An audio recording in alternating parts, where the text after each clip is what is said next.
This is On the Pony Express after Stangs postgame show. Tune in after each SMU game for reaction, exclusive interviews, and more. Check out all our SMU coverage you need at ontheponyexpress.com. A part of the On3 network. Now, your host, Billy Embody.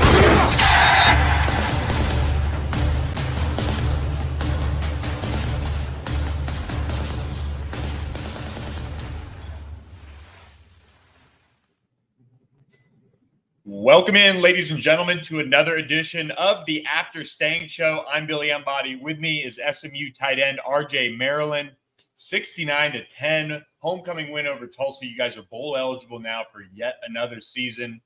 Walk me through what goes into preparing for a game like this and getting back-to-back results like this. Dominating win up in Temple, now this one on Saturday. Yeah, it's just always good to have a win like this whenever you can dominate the opponent. And we come in every week and we prepare like every other team. It's not like we're gonna prepare different for another team. But this week, Tulsa, we thought they were gonna come through kind of rough since they're because they're not a bad team. They have some good players. They're a lot better than last year. They got different schemes. And so we thought they were going to put up a fight, but they didn't put up nothing. They quit early. Yeah.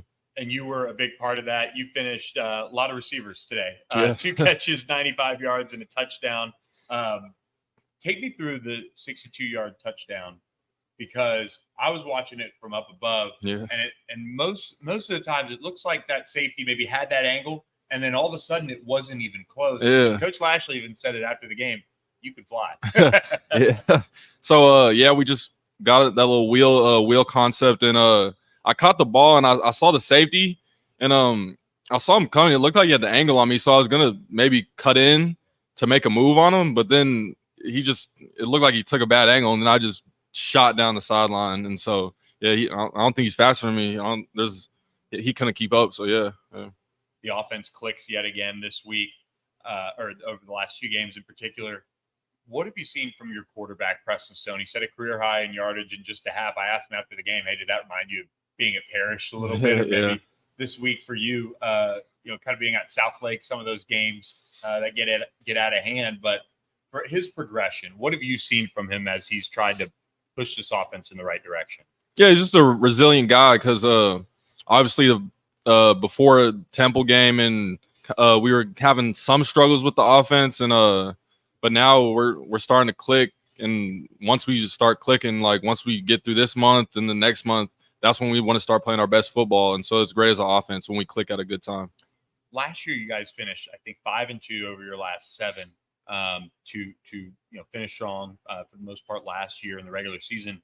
What goes into doing that over the course of whether it's preparation in the off season, during the season? How are you taking care of yourself to try and be hitting that stride? It's just a mindset that we always preach about. Just finish, no matter what happens. Just finish. Just fight through adversity, and bad things are gonna happen. Like we're gonna have a bad drive someday. We just got to finish. Yeah. What have you thought of your sophomore season so far?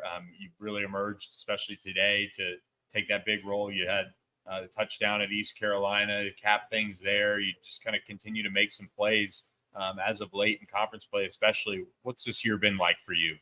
It's been really fun. I love playing with this team, and I'm glad to be here, and just enjoy it.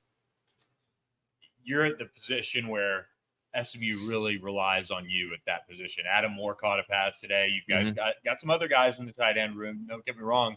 But what's it like playing with the wide receivers and how they rotate, and does that change anything for you when certain guys are in there at all? Not really. It's like we got a great depth chart, and we have starters and then we have co-starters. So whenever one guy needs a breath, he just ran a go route. Just somebody else comes in, and the level of play doesn't drop. So yeah, I love that. Billy Embody here at Shug's Bagels in Mockingbird Plaza with RJ Maryland as we continue on the After Stank show. This win moves you guys to bowl eligibility.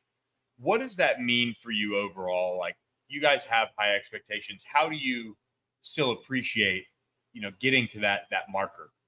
So yeah, it's always good to be able to play in a bowl game at the end of the season.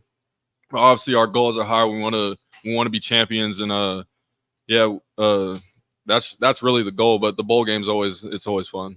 Preston was asked about the top 25 and kind of starting to receive some votes. Maybe when should you guys pop in there? What's your take on that? And he kind of said, look, we can't let external factors kind of get in the way of what we're trying to accomplish here. Well, those voters, at the end of the day, it's not up to us to vote. So we just got to go out every week and win games, and maybe they'll put us in the top 25, which would be nice. I'd love that. But at the end of the day, our job is just to go play and win games. Are you on the kickoff unit? I am on kickoff return. Okay. All right. Because Coach Lasher was talking about how you guys have really kind of mixed things up a little bit. On the kickoff unit, they put a lot of offensive guys on there now, and it looks good. I like when we put the offensive guys out there on the kickoff. Is that something with this coaching staff that you've noticed that they, especially last year, like the running game kind of clicked later and Tyler came on. Yeah. There were certain things that they did, and they're always kind of tweaking things. Is it, people see it from the outside and they say, well, they got to do X or they got to do Y. But what do you see from the staff as they kind of identify the things that you guys have to improve on during a year?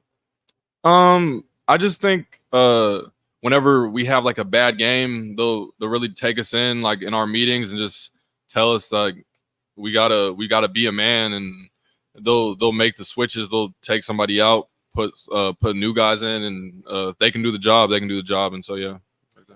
What's it like playing on the other side of this defense? I know you had your battles with them, of course, for the most part in fall camp, but seeing what they're doing, what's that like? It's great. I love watching our defense play, and I knew they were going to be great ever since spring ball and fall camp, because there's guys like just Elijah Roberts. I had to block him all spring ball and all fall camp, and he's a great player. I love watching him on defense, and guys like Jonathan McGill and just everybody on that defense. They make it great for us. It helps us a lot.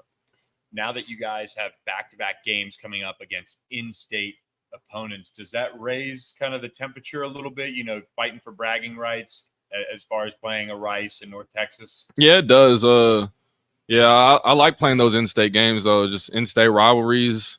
There's another edge we got to play with. Let's take a big picture here. I know this is down the line or whatever, but the ACC move. Yeah.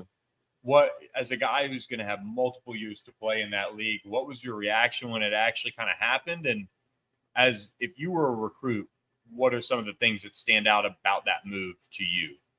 Just being in a Power 5 conference is always great, and being in Dallas is great too. So just any recruits that want to come here, it's a great situation for you. So I think it's wonderful for us. Yeah.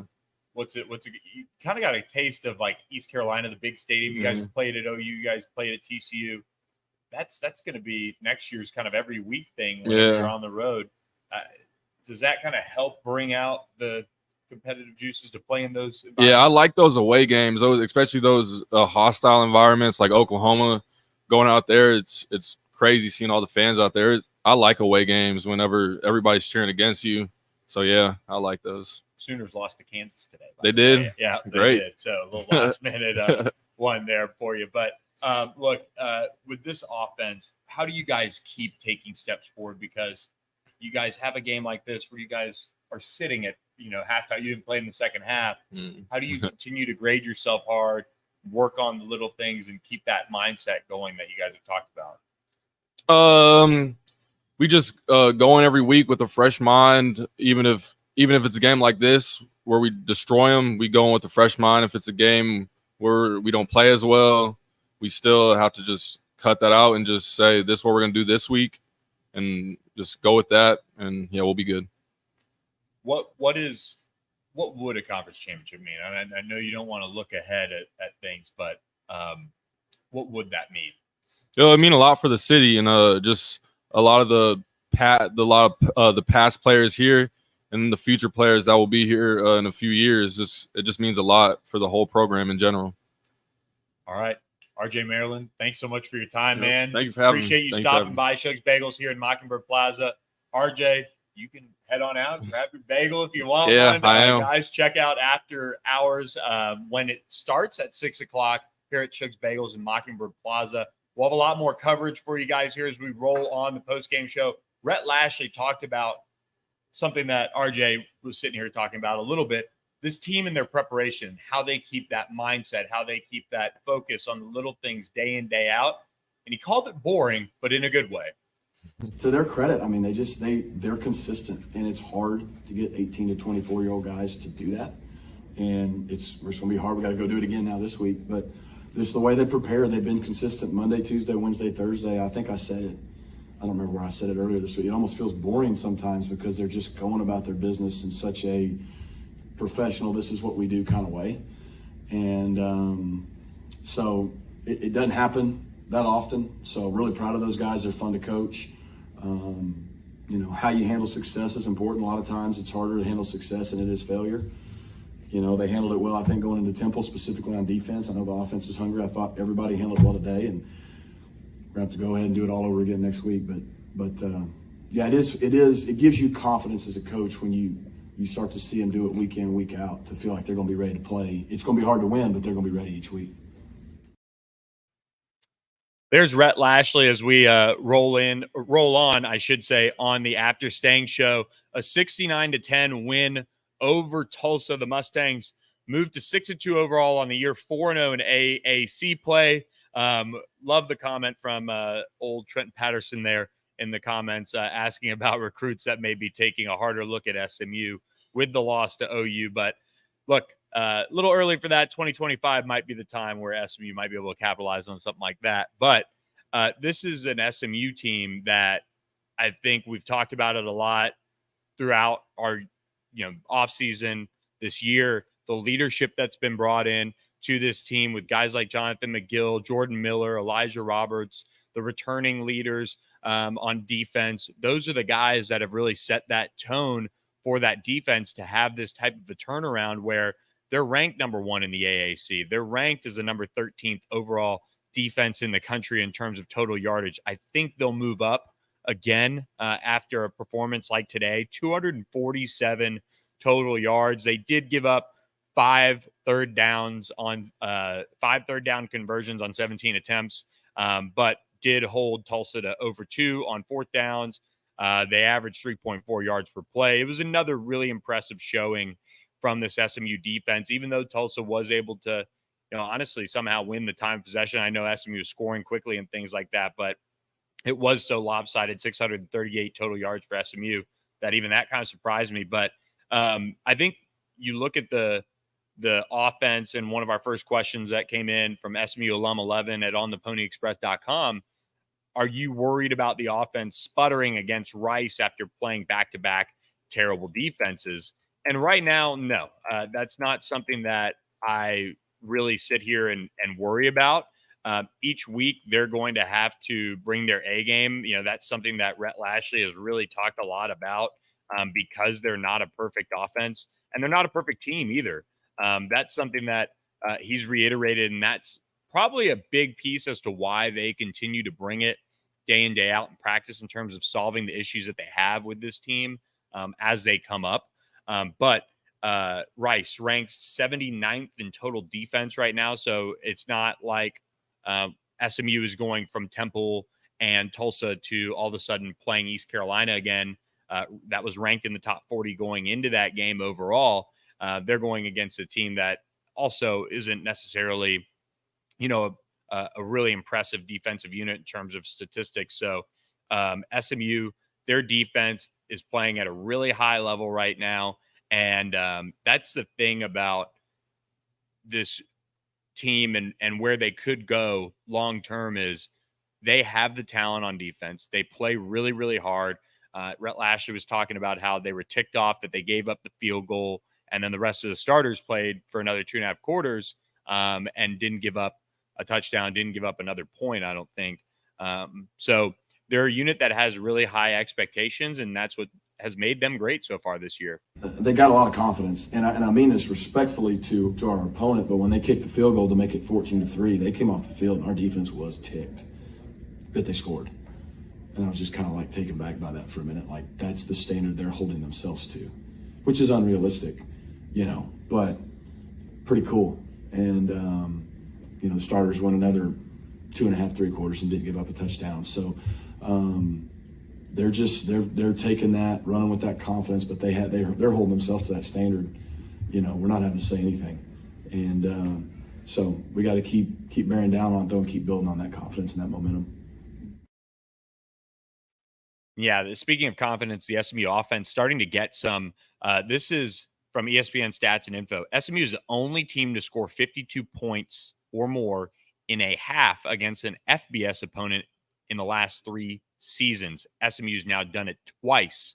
The second time they did it was against Houston last year in that barn burner win. The 69-10 SMU win is the largest margin in program history in a conference game, 7th best overall. This is the first time with consecutive 50-plus point wins since first time with 50 or more points in consecutive games since 2020. They've scored 55 points 3 times this season. Only other time in program history was 3 times in 2021. So this offense is starting to kind of get things going in the right direction.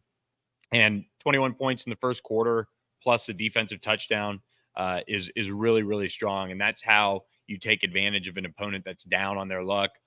Tulsa was coming off of that 42-10 loss to Rice last week. And now what you have is SMU outscoring AAC opponents 189-36 in 4 games. Pretty ridiculous stat line there. Preston Stone did set a new career high for passing. He went 15 of 20 for 371 yards with 3 touchdowns in less than a half of work. 9 pass plays of 17 or more yards, including touchdowns of 64 and 72 yards.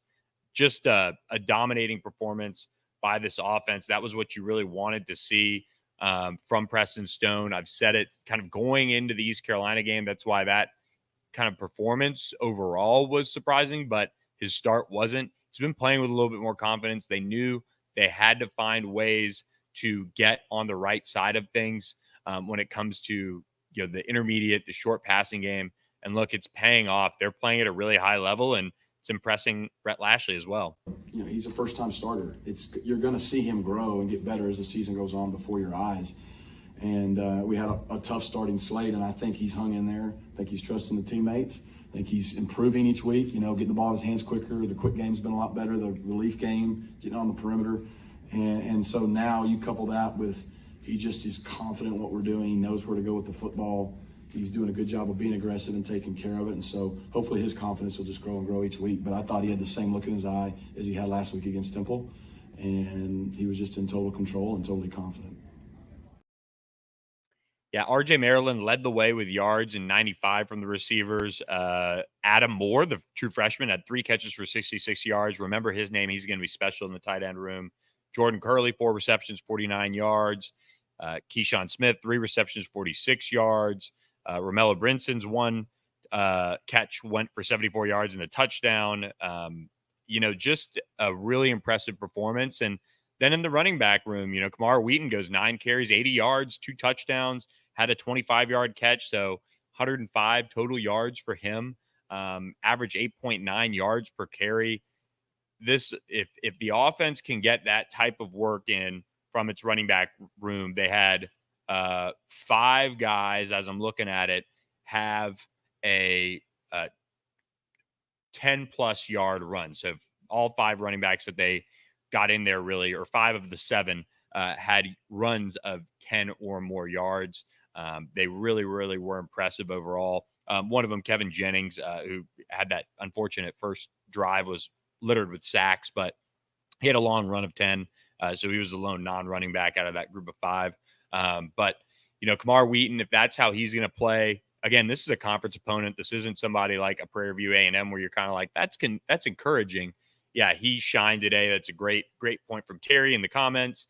LJ Johnson ran hard, averaged 4.9 yards a carry. Jalen Knighton, 5.7. He had a touchdown. Velton Gardner punched one in. This is a team that really showcased, I think, its depth really, really well today as they kind of rolled guys in to the game. SMU came out of it pretty healthy for the most part. Bryce McMorris was helped off late in the game. Jalen Davis Robinson got popped pretty good. We didn't get an update after the game on that. Usually they don't know too much, but we'll be monitoring those 2 guys, I would say, in particular. You know, feedback from recruits and players about the attendance. I mean, it's a non-factor when you're dealing with the monsoon that ran right up until I think 10:50. I mean, it was raining when I walked in, and then it pretty much ended from there. So, you know, a lot of people that were going to go to the Boulevard were out on it pretty quickly early that morning, I would say. At least, you know, the group that I usually go with is pretty quiet out there overall. So that's what you're going to get. A lot of people understand that. Most people think it's pretty normal to not go when it's that ugly. So SMU did host some top targets. So check out on theponyexpress.com for more on those recruits and who are on campus. We'll have reactions from them as well. It's 50% off to join on the Pony Express right now for an annual subscription. So just about $4.58 a month when you break it up like that. So pretty good deal. But as we roll on here, South Scoreboard is probably not going to be operational this year. Karuna Cox asks, any expectations for some commitments this weekend after the domination this weekend last? There is a couple silence out there, but we'll be waiting. We're playing the waiting game, so keep it locked on the site for more on that. Has there been any discussion on a field goal net for the north side? Not that I know of. You know, it's just not, I can ask somebody. And then Untitled asks, is there a concerted effort to score a nice number of points and blowouts? I don't know. I think Rhett kind of keeps it in the back of his mind, or at least that's what I'd like to think. And then Whiskey Pony, how bad is the AAC this year? Really bad. We see that. But SMU is going into their stretch run of really, really good opponents relative to who they've played so far. They've played the bottom feeders. They have not played anyone that you're really going to get impressed with in any way. And so that's something to keep in mind.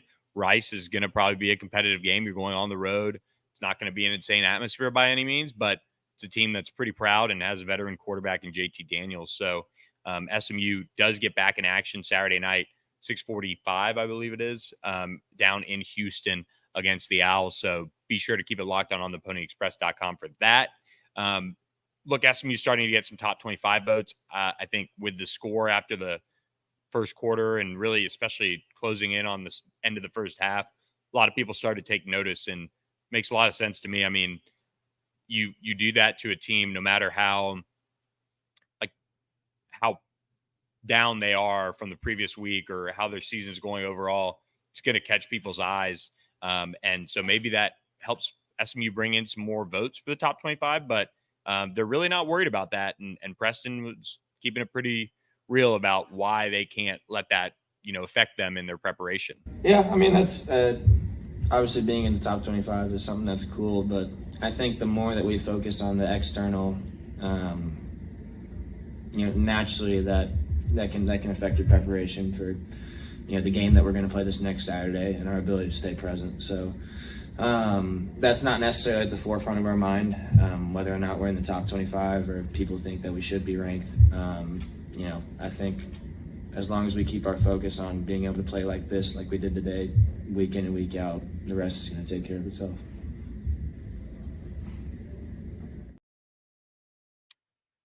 So closing it out, talking with Isaiah Wacobia, who had his first pick six, not only in his college career, but he said he didn't get a pick six in high school. He was really close on a couple. Preston joked, Isaiah, if you didn't know, when he was at Dallas Skyline, had to play quarterback there. And Preston said he might have thrown a couple pick six, but Isaiah Wacobia reeled in the third pick six for SMU this season. The defense had 5 sacks, 8 tackles for loss, 3 pass breakups, 2 interceptions as well, one being Isaiah Wacobia's 25-yard return for a touchdown, and Jalen Davis Robinson getting his first college career interception, the Waxahachie native and LSU transfer. This is really, really big for SMU. I believe that's turnovers in 4 straight games now, forced by SMU. This defense is starting to play with even more confidence on that front. And, I think when you looked at a game like this, you're wondering, okay, would there be a letdown in the second half? But no, and that's a really good sign for this team's mentality. And that was what impressed Isaiah Wacobia the most this game. for both of you, when you have a game like this where you dominate everything on the stat sheet, what impressed you guys the most about the way your team played today? For me personally, just coming out second half and not letting up. You know what I'm saying? Defense, first drive, I think we had a 3 and out. You know, offense went down there, they executed still. So just being able to put a full game together, man, just on, like you said, offense, defense, special teams, I feel like we executed well on all 3 levels of the game. So it just felt really good to be able to put a game together like that and just to execute. So SMU now 4-0 in AAC play for the first time since 2019. We'll see if SMU can fix how that season ended with one that leads them to an AAC championship game appearance this year. They took another step in the right direction, but it only gets tougher. Again, they go on the road to face Rice on Saturday before hosting North Texas on Friday, November 10th, I believe it is. And then they head to Memphis before closing it out with Navy at home. So 4 games to go in the regular season. The Mustangs are now bowl eligible for yet another season. That is a big piece to the puzzle here as they look to finish stronger this year, and that means leaving this conference with a championship. So they're playing championship level football right now on both sides of the ball the last 2 weeks, but the slate does get tougher down the stretch, and we'll be here to cover it for you guys at ontheponyexpress.com. Appreciate Shug's Bagels, as always, in Mockingbird Plaza for letting us set up here. They open up at 6 o'clock. The after-hours crew is rolling in, getting ready for that, getting the bagels, the grill, everything ready to roll. So check them out, shugsbagels.com, SMU owned. They also just are getting ready to open that location on Lemon Avenue as well. So look for that if you're over on that side of town. But this has been another edition of the After Stangs Show. Appreciate you guys listening. I am Billy Embody, and we will catch you guys next week at ontheponyexpress.com. Appreciate everybody who has subscribed with our homecoming special, 50% off subscriptions right now. So check that out at ontheponyexpress.com. Thanks for listening to the On the Pony Express podcast with Billy Embody. Follow us on your socials on X at SMU on3 and on Instagram at on3SMU. And keep it locked to ontheponyexpress.com for more coverage.